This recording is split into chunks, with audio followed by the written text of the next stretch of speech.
सामना तो आमने सामना वही थे और अच्छा लगेगा ना, आदमी को भी अच्छा लगा कि हम लोग बात कर रहे हैं। दर्शक वृंद, राष्ट्रीय आवाज में अपने सबके स्वागत है। अभी हम सब जनकपुर इन होटल में आए थे। आज हनुमान जयंती के विशेष दिन है। तही क्रम में हिंदू धर्मावलंबी सब ऑस्ट्रेलिया से जनकपुर आए छथिन, उनका सबसे हम कुछ बातचीत कर चाहब। सर, आपका शुभ नाम क्या हुआ? रोविंद कांत जी, रोविंद कांत, ROVIND, रोविंद कांत।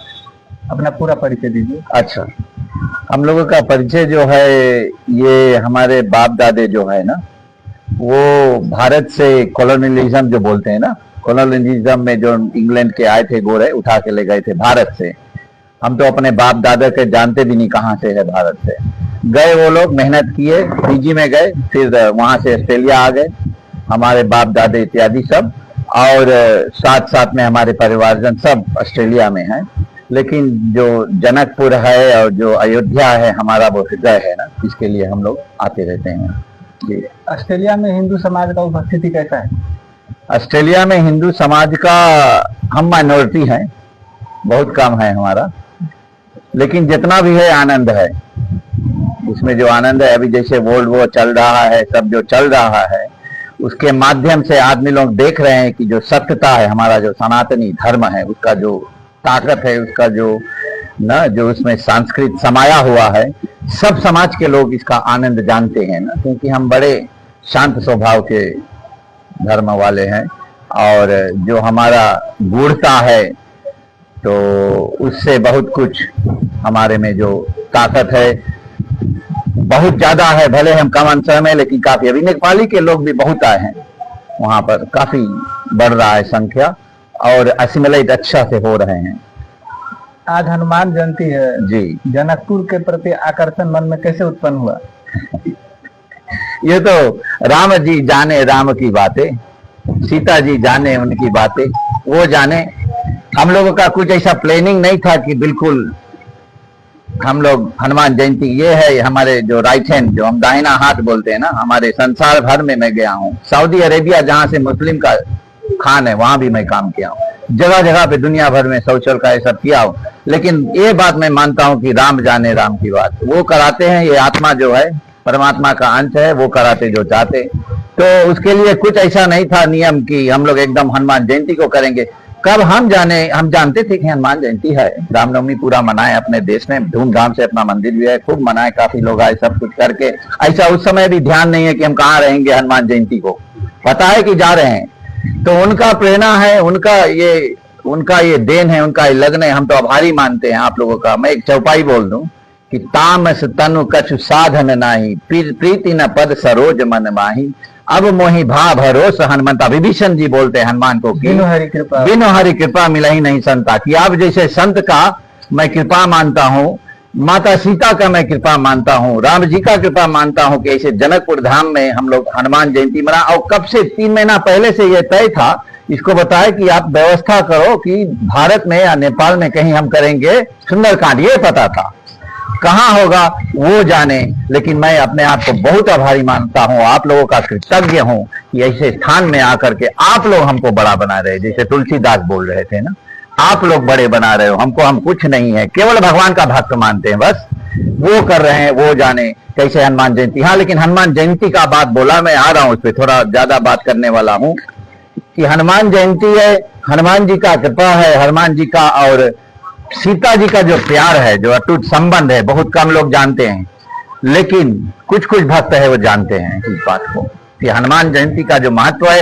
हनुमान जी, मेरा ये मंतव्य है, काफी चीज मैं अनुभव किया हूं संसार में, बहुत देख करके, जो मैं कहीं पाया नहीं शास्त्र में, लेकिन कभी बाद में पा जाता हूं।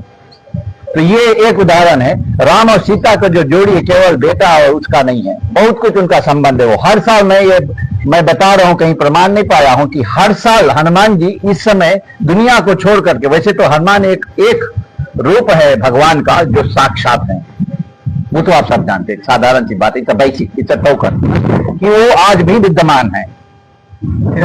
चिरंजीवी देखने वाले देखते हैं। मैंने अशोक वाटिका में उसका दर्शन किया, आप कोई माने या ना माने, वो आपकी मर्जी है। आपका अनुभव? अशोक वाटिका में मैंने दर्शन किया उसको, जहां जहां वो वास करते हैं और बताया है कहां कहां वास है। एक महीने की तो उसको यहाँ दर्शन पाया। सही में बता रहा हूं, उनका जो संबंध है, उनका जो बेटा का केवल वो नहीं है, भक्त का, भगवान का, बेटे का, माता का, बहुत कुछ अटूट संबंध है और भक्ति के ये लोग बढ़ाने वाले। तो जनकपुर धाम जैसा हनुमान जयंती को मनाने जैसा कहीं संसार में नहीं है शायद, क्योंकि वो हर साल आते हैं हनुमान, क्योंकि जो भी है जन्म के समय वो चाहता है परिवार के साथ में रहे ना, तो वो हनुमान जी समय आते हैं। आप ये कह रहे हैं कि हरि कृपा प्राप्त करने के लिए जनकपुर और जानकी का खास महत्व है। अरे जनकपुर के विषय में तो मैं बोलता ही रह सकता हूँ, क्योंकि मैं भी एक साधारण प्रचारक अनुभव हुआ यहाँ? लेकिन जो मैं अपने दिव्यता से देखता था पहले, उसका अनुभव किया, और उससे ज्यादा मैंने, क्योंकि बोलते हैं जो ये हमारा शरीर और आत्मा जो है, आत्मा जब बोलता है, आत्मा बोलता है, कैसे बोलता है? एक तो स्वप्न में, दूसरा बोलता है आंखों के आंसू से, और अनुभूति जो बात करें रोआ रोआ, जैसे विभीषण हनुमान जी का जब मिलन हुआ था तो क्या हुआ था? 2 मिले 64 खिले, बिहे से 7 करोड़, उनके पूरा करोड़ों रोमा रोमा ऐसे रोमांच खड़ा हो गया।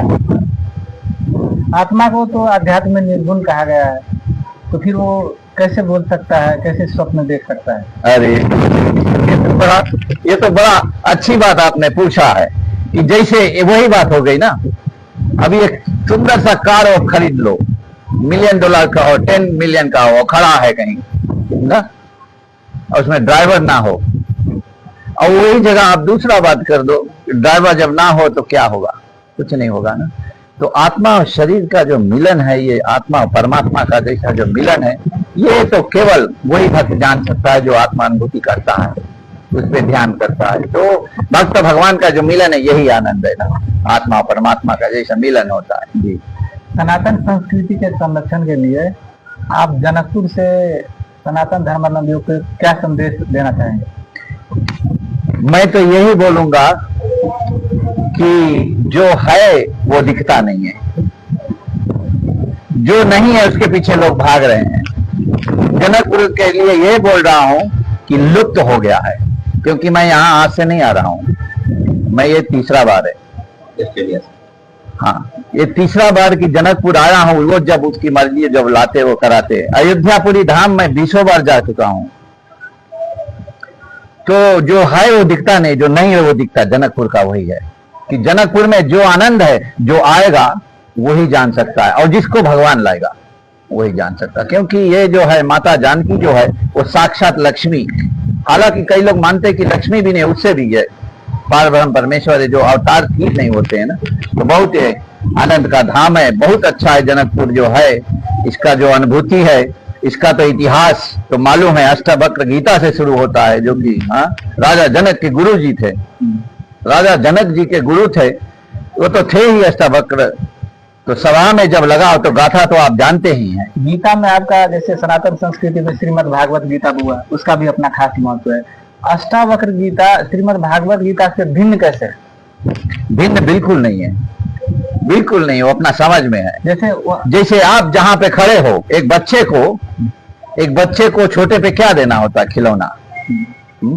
उसको खिलौना से सिखाना होता है कि दुनिया क्या है, देखते देखते फिर वो खिलौना थोड़ा दिन के बाद नहीं अच्छा लगता ना। तो अपने अपने माध्यम से अपने जगह पे है। हाँ, किसको, जैसे आप बोले पीएचडी कौन करेगा? हर एक आदमी का बस का नहीं है ना।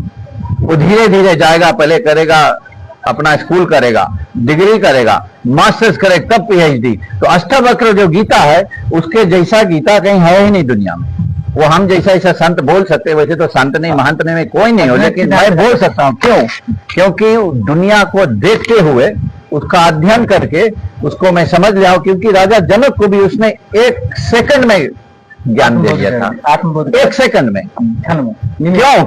क्योंकि वो तैयार था, वो रेडी था, वो स्थिति पे था। तो हर एक आदमी नहीं है ना, हर एक आदमी धीरे धीरे पहले रामायण को पढ़े। जैसे किसी को देना है मेरे को ये उपदेश, तो पहले रामायण को पढ़े, धीरे धीरे रामायण को पढ़ते जाए, उसको आनंद ले, जीवन में उतार ले। श्रीमद् भागवत गीता पढ़े, उसको आनंद ले ले। अभी मैं एक बात बताऊंगा, बहुत गुप्त बात। फिर उसके बाद में श्रीमद् भागवत गीता के बाद में श्रीमद् भागवत पुराण को अध्ययन करे, उसको जीवन में उतारे। उसके बाद में फिर तब जा करके थोड़ा थोड़ा कुछ भगवान कृपा करेगी तो भगवान कृपा करेंगे तो संत मिलेगा, संत कृपा करेंगे तो भगवान अवश्य मिलेंगे। भगवान जब मिलते हैं तो अष्टावक्र गीता समझ में आ जाएगा। हमको एक हमारे यहाँ हमारे मंदिर है, एक पहला पंडित, मैं किसी को बता रहा था शायद आप ही को, 2 पंडित हम लोग यहाँ से ले गए थे, वो मेरा सबसे एक भाग्य खुला था। और यही जनकपुर के वो थे, आसपास के इधर थोड़ा यहाँ से दूर, तो उसको ले गए थे, तो उसको वहां सिटीजन दिलाए, तो हमारे मंदिर में सेवा देते थे। वो लगभग कोई करीबन, का नाम भी मैं बोलता हूँ, सीताराम अधिकारी जी, वो उनके पत्नी विवाह किए इत्यादि, और वो एकदम सन्यासी टाइप का था। यहीं से वो वहां पर चित्रकूट में उसने सेवा दिया था तकरीबन 20 साल। लेकिन पता नहीं क्या भगवान की प्रेरणा हुआ, हमारा कुछ उनका संबंध होगा पिछले जन्म से, मैं आत्मा रिश्ता को बहुत मानता हूँ। तो वो आए हमारे मंदिर पे, तो हम लोग सत्संग थोड़ा बहुत करते थे। उनके पिताजी आ गए, उनके पिताजी ने बताया, बोले बेटा, बोले आप धीरे धीरे जो पढ़ते हो अच्छा है, वाल्मीकि रामायण को पूरा पढ़ लो एक बार। उसने मैंने प्रेरित किया, वो यही का था। बोले पढ़ लो बेटा एक बार केवल। मैं पढ़ा उसको, फिर उसके बाद वो अंत ही नहीं। पिताजी देख करके, हमारे पिता जो थे देख कर हंसते थे हमको, बोले फिर बेटा ये जो आपने शुरू कर दिया इसका अंत नहीं होगा। बोले तो अष्टावक्र गीता के बारे में बता दिया। हाँ, सभी का समझ के लिए नहीं, लेकिन बहुत महत्व है। मिथिलांचल का गौरव है अष्टावक्र गीता। अरे बहुत, वो मैं प्रमाण करके बताता हूँ कि उसमें जो ताकत है, जो आज की दुनिया जो ये सब मारा मारी हो रहा है दुनिया भर में, अष्टावक्र गीता एक बार व्यक्ति पढ़ ले वो भूल जाएगा वो सब, और वो कुछ फर्क भी नहीं करेगा वो क्या हो रहा है दुनिया में, क्या हो रहा है। ठीक है, हमको बोल रहे लोग, अभी जा रहे हो आप दुनिया में लड़ाई हो रहा है। अरे लड़ाई तो घर, बोले कलयुग बैठा मार कुंडली, जाऊं तो जाऊं मैं कहा। अब हर घर में रावण बैठा, इतने राम कहां से लाऊं, है कि नहीं। घर में जो लड़ाई है वो महाभारत है ना, बाहर में कोई लड़ाई नहीं है, बाहर का आपका कोई दुश्मन नहीं है। सही में सर, अंत में जनकपुर को सुंदर बनाने के लिए जी आप जनकपुर वासी से क्या सुझाव देना चाहेंगे? जी, अच्छा, ये तो थोड़ा अच्छा सुनो, ये तो थोड़ा मंतव्य की बात है, काफी लोगों को बुरा लगेगा। लेकिन ऐसा है कि मैंने आया जैसे उतरा, मैंने एक बार बोला, हमारा हिंदुत्व जो है, हमारा जो सनातनी पद्धति एक ही माध्यम से अलग है। एक तो हम आत्मा को परमात्मा मानने वाले, ठीक है, आध्यात्मिक परमात्मा तो है, ठीक है, वो तो कण कण में रज रज में। तो वो बोलेंगे क्यों दिखता नहीं परमात्मा? ऐसे ही नहीं दिखता, क्योंकि जैसे यहाँ पर सब और आम है, मैं बताऊं आपको, सब और पपीता है यहाँ, लेकिन पपीता दिखेगा नहीं। सब धरती में पपीता है, सब धरती में यहाँ आम है, कब दिखेगा? आप आम का वृक्ष लगाओ तो वृक्ष लगाओ, लॉजिकल। आप आम के वृक्ष लगा दो, सब आम ही आम हो जाएगा। वही आम जो दिखता नहीं रहा, तो भगवान दिखते नहीं है, दिखेंगे नहीं। गुरु चाहिए एक, इस बात को जानना चाहिए, एक गुरु और सदगुरु होना चाहिए। और सदगुरु का क्या परीक्षा है? आप, मैं रामायण का ज्यादा भाषण देता हूँ और भाषण करता हूँ, गीता वगैरह सब अध्ययन किया और प्रचार भी करता हूँ सब, लेकिन रामायण में क्या कि सबरी के पास में गए 7 जो ज्ञान दिए, तो उसमें से एक लक्षण संत का हो तो वो गुरु बनने लायक है। एक दूसरा चीज है कि गुरु बनने से पहले जनकपुर के लिए क्या मेरा है कि हमारी सनातनी पद्धति जो दूसरा है, एक तो बताया आत्मा की तरफ से कि हम आत्मा को मानते हैं, और दूसरा है कि हमारा खाना पीना शुद्ध होना चाहिए। ये खराब लगेगा बहुत लोगों को। मैं कोई भी बोलता मैं सनातनी हूँ, पहले तो मैं हंसकर बोलता हूँ, अभी आप सनातनी हो कि नहीं हम बाद में देखेंगे, अभी आप अपना कर्म सुधारिए, बस एक कर्म में ही सब कुछ है। अपनी कर्म सुधार बस हो गया भजन। कर्म जो है, कर्म बधान विश्व करे राखा।